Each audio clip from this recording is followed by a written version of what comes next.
Okay, so I know you don't go to the movies that often, right? Right. All right. And I go to the movies for a few things. Usually big special blockbusters, special effects. I like to be surrounded in the theater. And then every so often, I like to do comedies. You know, you just want to laugh. You just want a good laugh. One of the problems I have with comedies, though, is, and I'm looking at my other screen here, this is a great example, the new Adam Sandler movie, That's My Boy, which followed the horrible version of Jack and Jill. And I just wanted to talk about the way comedies are structured. You ever notice that, like, a comedy is not funny all the way through? You ever notice that? Right. I mean, your best scenes are like in the first half hour. That's what they make the trail out of. All the funny jokes. After the first half hour, it gets weird. And I think Adam Sandler's like, you feel like you're not watching the same movie anymore. That's the problem. Exactly. Somehow they're like trying to fit in the moral of the story. Right. And then they get kind of serious, and you're like, what? I want to laugh the whole time. Hangover did a good job, I thought. It did a really good job. Did you see Hangover 2? No, not yet. All right. I was impressed. It's just as good as Hangover 1. So those writers are a rarity because first of all, every other Adam Sandler movie sucks. He just happened to do 2 bad ones in a row lately. But he has like 50% of them I like and 50% of them I don't. But all the writers in Hollywood do this. They're funny, and then halfway through the movie, it's like they just run out of jokes. Well, the first time I noticed that, this is how long ago I noticed that problem, was Private Benjamin.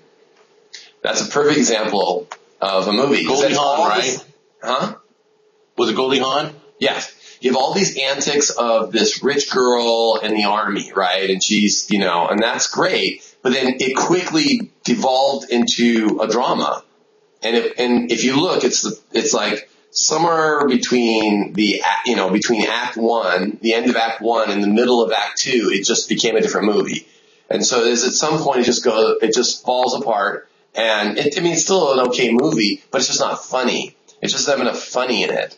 When I want to see a comedy, I want to laugh the whole way through. And I don't go to see comedies because of that very reason. Because they just can't keep the funny going through it. Simpsons does a good job. They did on their movie. They did a pretty good job. Yeah, and a lot of the cartoons do a good job because because the comedy isn't they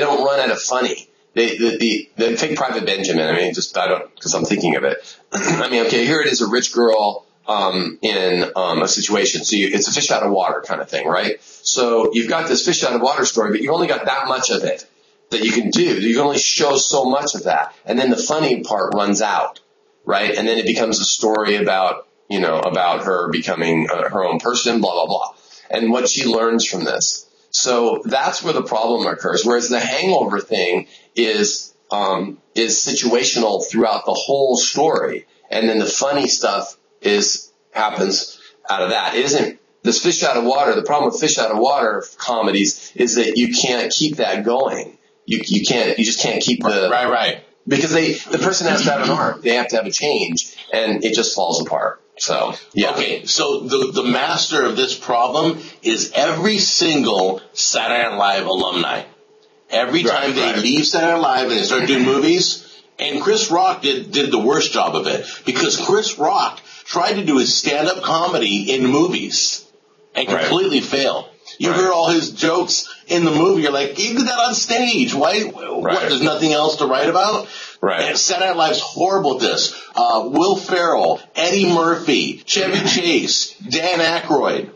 You Dragnet. Just take any of the stuff. Now, Christmas Vacation, I've always credited, stayed funny from beginning to end. That was a rarity, just like the other movie you just mentioned that was funny from end to end. But every Saturday Night Live, A Night at the Roxy, I could go on and on. Everyone in Adam Sandler movies died at the end. Even here's the problem. Which was fairly decent. You're taking a Saturday Night Live skit, that can't stay funny throughout the whole thing as it is. Like, they never know when to end it. They should take every skit and cut it in half, and then the show would be funny again. And and they try to make a movie out of it. So you take something that petered out as a skit and you try to make a film out of it. That's the problem. You know, right. You can't. What was the one you just said that was funny all the way through? What was your example? Hangover? Oh yeah, Hangover. Okay. And Yeah. mine's Christmas Vacation. I'm just curious. I'm curious how many movies out there were funny from beginning to end as a comedy. I have to go way back, like Mel Brooks. Nah, even Mel Brooks. No, take Young Frankenstein. Okay, Yeah. the funny parts are in the first half. All your There's some memories. funny stuff. There's some funny stuff in the middle parts to the end. It goes all the way through. Go back and watch the film. You'll see that it's funny all the way through, down All to right. the very last scene. The Marx Brothers were. They Yeah. held. Yeah. They held. Well, because the thing is that when people started reading all these screenplay books and tried to fit things into formulas, and this is how everything should be written by looking at movies that did well and trying to model them, and then adhering to this model they overanalyzed and overly constrained movies.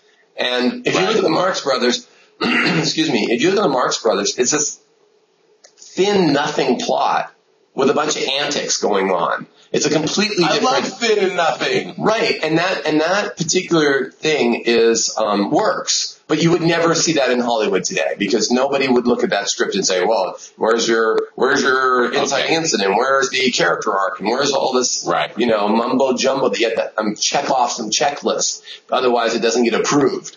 So, Right. so it just couldn't because of the constraints that are being put on the kinds of things that people can write. Number one. Right. And number two, if you're famous, you can throw up on script paper and there's a screenplay, right? And, anybody can, who's famous can have a film there, boom, because you've got the box office Okay. draw. Who cares if there's anything on the page? So let's ask people to post in the comments what movie they think was funny from beginning to end because they're few and far between. Okay, sounds good. All right, we're out of here. All right, bye.